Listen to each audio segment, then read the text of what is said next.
You're listening to the Perth Property Show, Australia's only weekly property podcast by West Australian experts for West Australian listeners. Catch your latest episode every Monday at 7 a.m.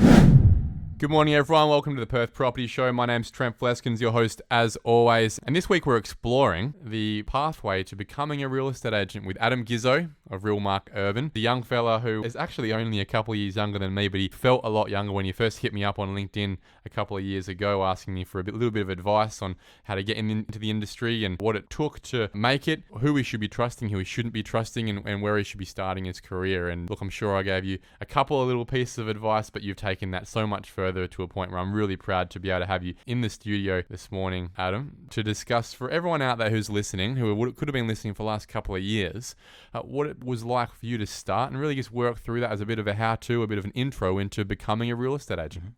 Mate, thanks for having us. Geez, that brings back a whole lot of memories, you telling me that. Yeah. It's crazy, where we were at today. Look, it was a young guy who hit me up on LinkedIn and asked me for a coffee, and it was something about the charm you had. You charmed me, you got me in. All those people looking to influence people and make friends. I'm pretty sure there's a book about it. One of the smartest things you did was you left me with a little gift that I've still got on my desk today. It was a little gold case of playing cards, and it reminds me all the time of the balls you had and the charm you had to get me in. And from that point on, you've grown so far, mate. So I'm very proud of you. I'm very proud to have you in. This discussion is one that we haven't had before. We've spoken to over 100 real estate agents on this podcast, all number ones in their area. And you're not a number one yet in a suburb, but I'm sure you will be at some point in time. But in terms of the journey, you're 29 years old now. You've been in the industry for 2 years. There's a gap there of probably 10 years. Do you want to tell everyone about what you were doing beforehand? Yeah, definitely. First of all, like I said again, man, thanks so much for having us on. Unreal to be a part of this. Who would have thought, 2 years ago, sitting in the same room on the Perth Property Show. Yeah, look, where I was before this, I was a chef by trade. So very, very different career path. But actually not too different to most people in real estate. When they're a sales agent, most of them didn't start as an 18-year-old cadet somewhere. A lot of them had a career either as a white-collar or a blue-collar professional. They all started somewhere and just realized that their passion wasn't where they started, and it ended up being in property. A lot of them doing it for the money, to be frank. A lot of them are doing it for a big pay rise or to be a bit more autonomous about the way that they do make their money. But what was it about being a chef that you loved? What was it that you didn't love? I became a chef when I was 18, so I left school. I was actually kind of fell into it. I was just actually looking for work. So in terms of chefing, I just grew to love it because I guess I was always passionate about doing good at whatever I was doing. I always believed, and I had that work ethic from a young age. Whatever I set foot to do, I wanted to be good at, and then ended up being a chef for about 7 years, on and off. A lot of things I did in between as well. Like I was chefing part-time, did a bit of private chefing. I worked at a few nice fine dining restaurants all throughout Perth, and then obviously found myself in real estate towards the end of my 20s. But funny, looking back, I guess I always pictured myself, for lack of better words, throwing a whole bunch of things at the wall and, giving a whole lot of things a go. And then eventually, I think your 20s, that's what it's for. And then eventually you're going to find your niche and go from there. When you don't really know what you want to do coming out of high school, which is what a lot of people will find themselves in, a lot of them end up studying just to give themselves time to figure it out. They might do a business degree. They might do a science degree, something like that. How do you get into being a chef, though? It's a very niche thing to end up. You just love your food? Not so much. To be completely honest, like I said, looking for a bit of part-time work. I think someone put me in touch with a guy who was about 24 years old, had a fairly nice car. He was the head chef and owner of this small restaurant in Guildford, and he lived upstairs. And again, long story short, I went with him for part-time work as I was kind of trying to find my niche, what it would be. And look, I loved the aspect of eventually I grew to a place where I did a lot of private in-house catering. I worked on a lot of nice yachts and a lot of nice properties throughout Perth, like Dalkeith, Peppy Grove. So you liked making a name for yourself? Yeah, I think so. And I liked the quality side of things behind, I liked always had a precision and doing things well had always been like a big thing of mine. But I did like the obviously creating a bit of a name for myself. Some trust in your name, in that brand. Yep. Yeah, definitely. You remember the moment you thought this isn't for me? Like I said, on and off for a few years. And then eventually I think 7 or 8 years into it, getting into my late 20s, my partner's actually a property manager. So she's been in it for a few years. And I'd kind of went to functions and a lot of gatherings at some of the real estate companies she worked for and always met a lot of people in real estate. And outside of it too, a few family members are pretty keen on developing and things as such. And Good so ethnic background of yours? Yeah, good ethnic background, good Italian background. So kind of always amongst it. And like, it was always intriguing and always definitely wanted to invest and get somewhere with real estate. Never knew it would be in sales. But yeah, like I said, I went to a lot of functions, met actually quite a few sales agents, seeing them obviously supposedly or looking like they were doing pretty good things. And I just thought, you know what? My partner always challenged me too. She was always like, you should give it a crack. You'd be good in sales. And to me, I'd never had a job in sales before. Did you think it was a dirty thing, the word sales? To a degree, yeah, definitely. But then I kind of quickly realized, again, this is jumping the gun, getting into it, that everything I was kind of doing up until that stage was selling myself to some degree. I mean, when I was a chef in some of these restaurants I worked at, we'd bring out a meal, like a dessert to finish off and really go out with a customer, make that experience about the whole experience come together, I guess, sell the meal, really talk about the meal in detail. And, give them that lasting impression. You were not just selling the food, I guess you were selling yourself in a way, Do you remember when you first thought, you know what, I'm going to do it? Where was the first place you went to figure out how you do it? I didn't have really too much of an idea what was going on, how to get into it. I think I started listening. I'm pretty big at consuming knowledge and that, so I started reading a few books about real estate, even American books. Actually, a lot of Tom Panos. I think I joined the real estate gym because I didn't have a clue what was going on. So the turning point was when I got back from working away as a chef, came back and I was working part-time. I was like, look, I need to kind of buckle down here, and I had to give sales a crack as such. It was an itch I had to scratch, and then a sales director from Real Market at the time that actually first reached out. Ironically enough, that's where I ended up, but they reached out at the time through Ricky and said, look, I'm actually looking for some kind of bit of a career change. And, I thought, look, let's look into sales. You can't be a real estate agent without doing some sort of courses, some qualifications. Talk us through how you found that process. Do you do it in the space of a weekend, a couple of weeks, a year? How long did it take you to get your head around it? Do you find it easy? Do you find it helped? Yeah, definitely. Look, the course, the real estate course, to get your representative license, I think it was only a couple of weeks. Went to a place out called West Coast Real Estate Training. Course was, I think, within 7 to 14 days, you can get that course. And you have to obviously complete a lot of it in-house. But once you have that representative license, then obviously you're ready to go. I lined that up to have that, so I was ready to go. I could start at a place fresh when I was kind of looking around. And to give you an idea of obviously how little I knew about real estate or where to start, obviously I think I met you around that time as well. That's when I kind of was watching, seeing what people are doing in the know in the industry. I think somewhere along the line, I watched one of your podcasts on the Perth Property Show. And I think you're interviewing someone I know very well, Mike Valletta. Yes. And then, one thing led to another. I think through family gatherings and that, I thought, let me reach out to, yourself. The more kind of podcasts I listen to, I was like, I'd love to, you seem like you interview quite a few agents. Surely you'd be like the one-stop shop to come to. Like you kind of advocate here. Obviously it's strategic to kind of be like, look, this guy obviously has got a handle on what's happening in the Perth market. I'd love to pick your brain for a bit, even if it's for half an hour, just to kind of get a bit of your, where do you see good cultures and where do you see kind of, good ethics out there in the industry? Look, I think that's a really good start. A lot of people, they'll go straight into a franchise at Ray White Professionals. They'll get their, tapped on the shoulder by a mate, say, mate, you should give this job a crack. And then they feel a little bit tied down to that place straight away, whether it does fit or doesn't fit their culture. What you did was actually sample a whole lot of different businesses, interview those businesses rather than have them interview you and say, well, look, why should I work with you? This career is going to be really important to me. I can get this license. But from that point on, I need to be guided through and mentored, I assume, through my first few years before I can get on my feet. So the question there is, do you have a mentor that on a real estate sales side you've found who has been able to get you through the first couple of years?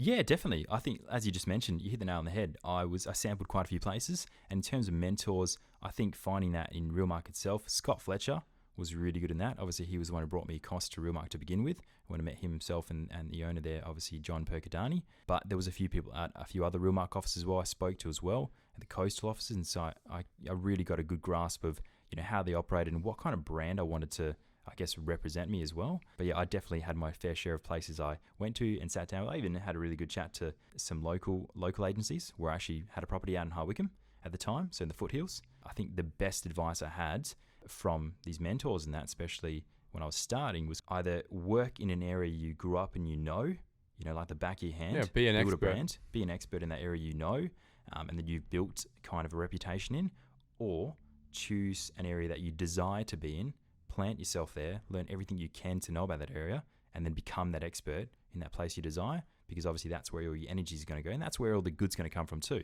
because you're going to be motivated about it. Tell us about that first couple of months prospecting, trying to get someone to trust you to sell their property with zero experience and nothing to show for it. Yeah. I mean, to be frank, I would never allow someone who's never sold a property before to sell a property for me. Yeah. How do you get that first person over the line, and what was that first sale like? That was very interesting. And you're right, you're spot on. That was the thoughts going through my mind as well. So I knew that a couple of months in, there was so many failures. There was so much door knocking and cold calling. I gave it a crack before I got into real estate. Because again, this is like me. I really want to sample what I'm getting into before I did it. It did take me at least 2.5 months before I got my first listing. 2.5, 3 months.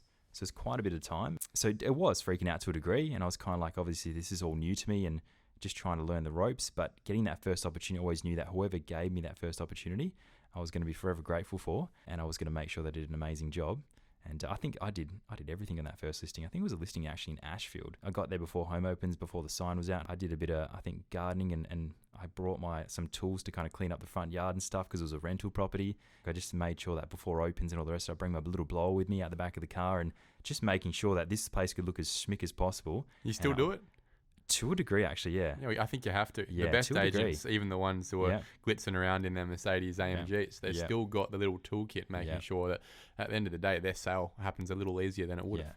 Yeah, and it's always in the detail. You started in Ashfield, which, look, is not the easiest place to sell at any point in time in the market. No. It's a very forgotten suburb in Perth, to be honest. Yeah. And there are a lot of houses that are quite run down and old. Yeah. Did you get the price you were looking for? How long did it take?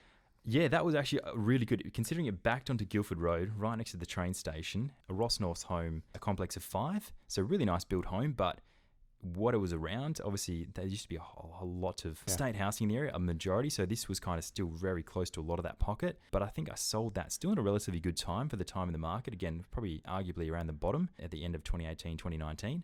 So I think I sold that in about 6 weeks and got a really good price. I think ended up selling it for $415, and a replica of that on the front, I think, sold for like $390 only about 6 months ago. So we've spoken about that first purchase. Obviously, you're a couple of years further down the track. But to pull it back again, a lot of people that would be trepidatious about moving into a new career, let alone moving into a commission-based career, is that they're really scared they're not going to be able to put food on the table.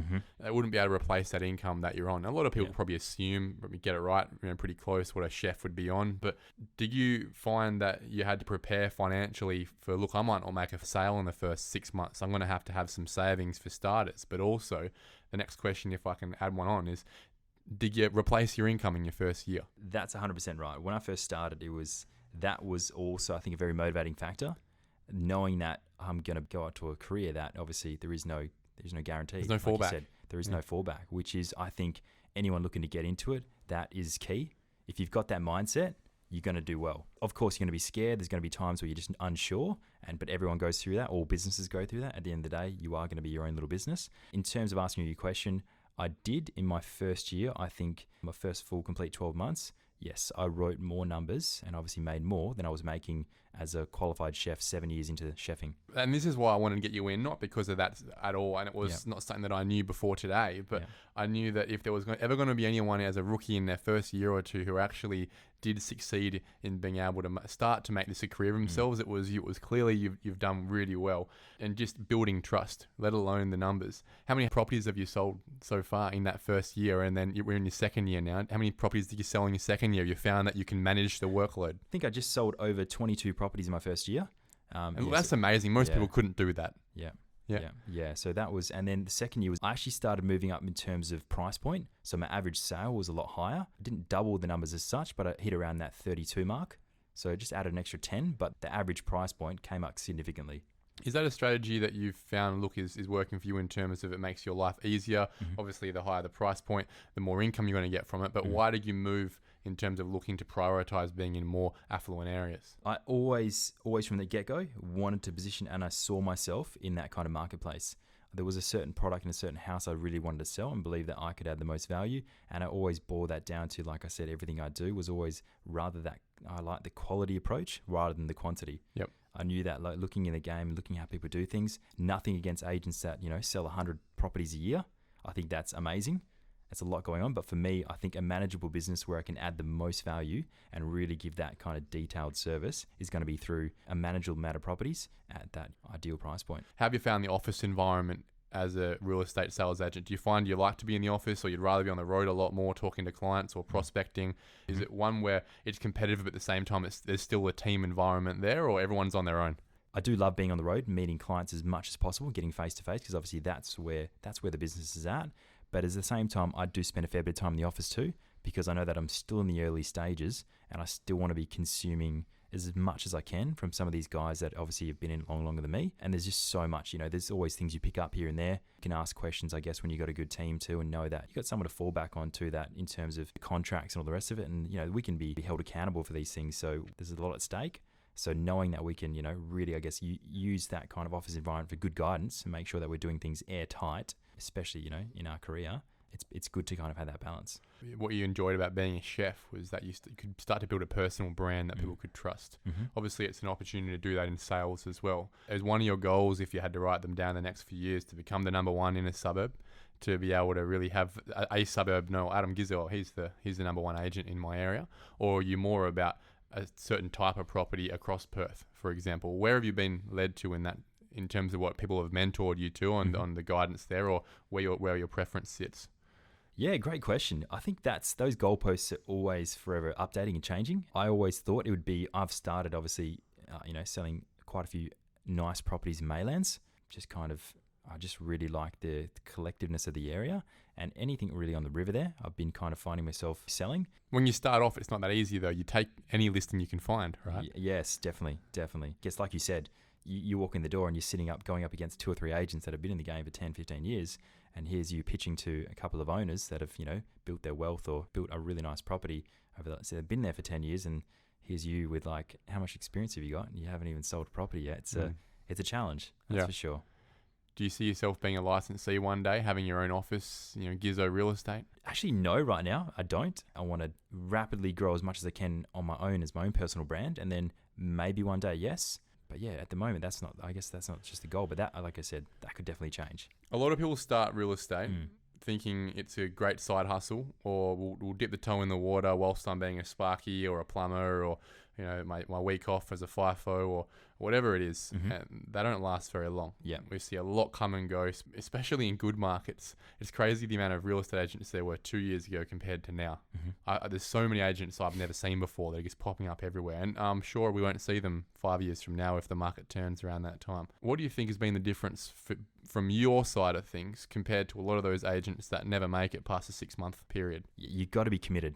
You got to be all in, as you just said. Dabbling in it, or dipping your toes in the pond. And that's one thing I've always been good at. If I'm going to do something, that's what I'm doing. My philosophy there as well is that if you're not an expert in something, you're a punter. And no one trusts a punter. And that's for my side as a buyer's agent. I need to be an expert in my space, which has allowed me to be an expert in Perth. It's the same reason I don't go and buy property for people wherever they are in other states in the city, because I know I would just be a punter getting on the bandwagon, a middleman passing through, and that's not what people hire you for, especially in a generation now where everyone has all the information about you. Everyone can Google you. They know exactly what you have or haven't done in your career. You can't bullshit people. So you're either going to be an absolute expert in something, or you're going to be a pretender, and people will find that out very quickly. You can't Wolf of Wall Street people these days. Quickest way to do that is to do exactly what you've done, is ask questions. Become an expert as quickly as possible by consuming as much information as possible. If you're going to be a professional real estate agent where your main skill is just selling, your main competitive advantage is just selling, you're not going to last that long, because anyone can sell, and a lot of houses sell themselves. The real expertise is understanding where the local sports fields are, who your buyers are, managing a database, understanding all those factors that people will pay a little bit more for as you build those sales skills along the way. But nothing can replace that competitive advantage of your really specific knowledge of everything that you're selling. That comes from just consuming yourself in it. So a lot of people get into real estate sales, I believe, for the wrong reason. They get in there to make money. They're not actually passionate about property. They don't understand the first thing about contracts, about sales. They don't understand how to mitigate their own risks in that space. And the second any of that issue comes up where they're challenged in terms of their depth of knowledge, they don't last very long. The first 6 months of working in real estate, the first year, I could safely say I did make a lot of mistakes, but I learned from them just as quick. And I wanted to do that. I kind of set out to be amongst that, and I guess make make those mistakes so I could make those adjustments and move forward and know exactly what you're just saying, then really become the expert in my area, know everything there is to know about when I list a property. So when you get a buyer walking through that door, it just comes down to even the fine details, knowing the zoning, obviously knowing what you can do with, what are the materials that you're selling in the property, really kind of obviously adding that little element of, like you just said, a lot of properties can sell themselves, but if you can add that little extra element of really detailed value add to the property, it makes a world of difference.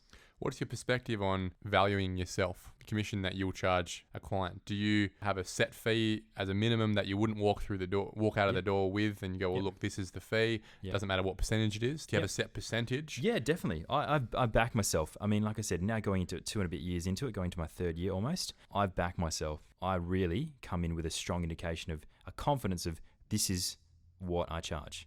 This is what I'm worth. This is what I'm worth, 100%. I see a lot of people, especially, like now, when the market's so hot or has been, a lot of agents will come and undersell themselves. Because there are so few listings. Correct. And then I'm prepared to walk away from the business. And again, sometimes it could be back on me, and I'll go back to the drawing board if I missed out and think that, look, perhaps I didn't do a good enough job of obviously selling my worth. But I'm very confident now going forward and saying, look, this is my fee. This is what I can add. This is a success that I believe I can bring. I'd love to work with you. Let's get the ball rolling. I'm sure it didn't start like that. No. And that would have obviously also been reflected in a much lower hit rate in terms of prospecting. How many times you have that meeting with the client, and then how many times you lose. Have you found that there's a vast difference now in terms of your hit rate? Obviously, when I first started, there was a lot of missed opportunities, and obviously I was just getting better at my craft, and I get that comes with the business. But yes, the reality is you're still only 2 years in. I'm sure you find there are a lot of agents out there you're quite intimidated by, or if you're not intimidated by, you have a healthy respect for the fact that, oh geez, I'm going up against this guy, I'm probably going to lose this, or I might lose this, just based on the name. How do you find you can compete with these people? Energy is massive. A lot of the times you don't get that much time to really sell yourself. Maybe that first initial phone call when you book the meeting, but I think being able to get in the door there, whether it's a half an hour meeting or a 45-minute meeting, you've really got to come in with a good energy as a young agent up against these, established agents. You hear it time and time again, because you've got to be able to show, why would they hire you with 10% the experience that this other agent's got over them? This other guy, he's the sponsor of the local footy team. He's got kids in the local primary school. He's been around. He knows every street. He's sold on every street. How can you compete with this person? You've got to come in there from a viewpoint of, look, this is what I can do. I've only got this amount of listings. I'm a quality-based agent, and rather than a quantity. So I come into to this business and with this work ethic of, I have a manageable amount of listings that I can give my all to 6-7 days a week. I'm on the phones, I'm working for your listing, I'm standing on your front door selling it better than anyone else. Whereas some of these agents may be coming with a bit of a team or, 20, 30 plus listings at once. The assistant rocks up at the prospecting meeting. The assistant rocks up at even the home opens.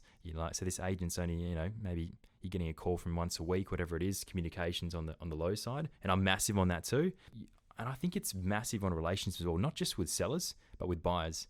I've really found that if you can develop a relationship with buyers and make them feel comfortable with you and get them, in a space where they're like, this guy, he's a good guy. And obviously he's letting us know, he's selling this property better than anyone else. But when it comes to doing the negotiations as well, obviously you flip the script, take that hat off, and you turn into a negotiation mode because you are working for the sellers. And I find that is, a really key component in terms of developing those relationships. For me, there's a couple of really important factors here. And look, I've never sold a property in my life, but what I see with regards to all the sellers that I work with on a daily basis, that hit rate goes up for a couple of reasons.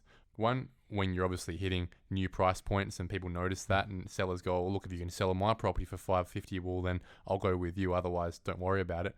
Also, your ability to just do your actual research on the property, not only the property and as much as you can about the sellers as well. A lot of information comes from RP data. You can research exactly how many properties a seller has before they even tell you. But also, massive believer in that the best real estate agents are not the ones who cover all of Perth, but they are an expert in a very small wedge of Perth. And what that does is not only give them the ability to be an expert in that area, but also have the database of buyers, because that protects you, especially in the soft times when there aren't that many buyers looking to buy that many properties that are on the market. Real estate agents really just become allocating agents where they've got buyers in the back pocket and go, well, look, I'm allocating you to this property. This is a fair price. Let's get it done. Yeah, spot on. And I think at the same time, having that good relationship with the buyers and working with them, eventually those buyers will become sellers. Let's wrap it up Mm-hmm. with a couple of key points from yourself on the spot on what to do and what not to do when you're starting your career. One key point that you thought really helped you with getting on the right path, what would it be? Definitely go out and interview like a few different agencies, 3, 4, 5, whatever you feel comfortable. Look at those areas you'd like to work in, go to some local offices or even out of area offices and really kind of, I guess, dig your heels in around, ask them just as many questions that they'd ask you at the interview process, and just make sure that that place you think is going to be a good fit for you, that you could see yourself in for at least a few years before you even consider being one of these agents that chop and change. For me, tip would be hard work pays off Yeah. in this industry. Yeah. No one is much smarter than anyone else. Mm-hmm. It's all about action and hard work and hours in. And on the other side of things, not having integrity. Yeah. The second that your brand is broken because you're lying to people or you're bullshitting or faking it until you can make it in a space like this, Yeah. your brand turns to mud pretty quickly. Not only do the sellers and buyers in your local area know that, so do your colleagues around you as well, and they stop trusting you. Your brand becomes nothing. So in this industry where it really all is about brand and integrity and what you trade is your name, if you don't start off on the right foot, it will fall away very quickly and you'll be out of the industry very quickly as well. Very good case in point. Adam Ghizzo, it's been a pleasure having you in, and I look forward to at some point in the near future having you come in as a number one agent for a suburb in the future when you earn it, and have you mark your territory somewhere, I'm assuming, around the Leederville, North Perth space. I guess maybe it's Maylands. Maybe. Who knows? Mate, I really appreciate it. I really appreciate your time. And I love, obviously, mate, you've always got big expectations of me. And I really appreciate you obviously setting those goals as always. I look forward to keeping in touch for sure. Thanks, mate. Thank you for listening to another episode of the Perth Property Show. If you've only just joined the conversation, you can catch up by heading over to our website, perthpropertyshow.com.au, subscribing to the podcast, or joining our Facebook page. Don't forget to tune in next Monday at 7 a.m. for more expert insights, local analysis, and suburb spotlights. Happy hunting!